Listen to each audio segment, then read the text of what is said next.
and the mercy and the beneficence. And so I say that to say that,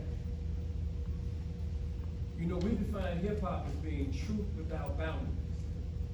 And the detox is to remove the poison. And at the root of all poisons are lies, half-truths, and myths. And so, and what we're talking about, we're discussing really a battle plan, because God is a man of war, but you're going to war against falsehood, false ideas, false concepts, and they're spread everywhere. And our children get it everywhere. And when I say children, everybody, some of y'all already know this, but there's first, second graders that are on websites that would make you more than blush to look at what they're watching, and they're first and second graders. But because the babysitter now is the laptop or the phone or whatever, our children for the last probably 10, 15, some odd years have been exposed to things that you couldn't imagine. Which means now we have to embrace not only manhood, but just holistically being a human being that's striving to reflect the highest of principles, the highest of moral precepts.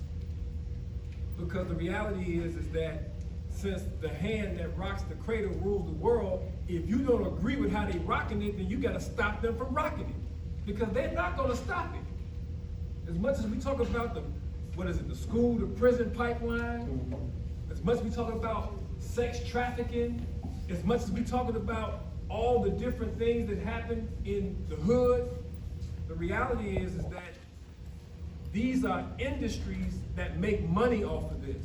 And Brother Fred communicated, this is not by accident, however, we can be intentional.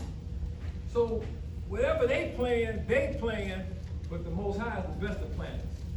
And if we are in harmony with the Most High, then it affects the way I speak to my brothers, it affects the way I speak to my sisters, it affects the way I speak to myself.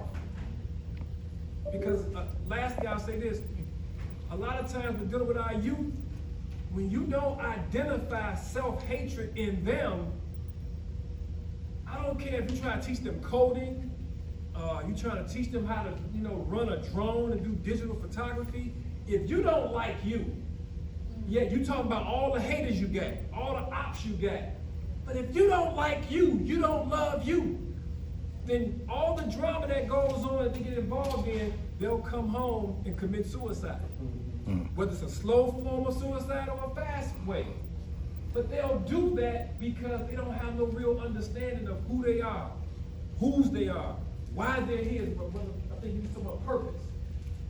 To me, that's spiritual. It ain't religious, that's spiritual.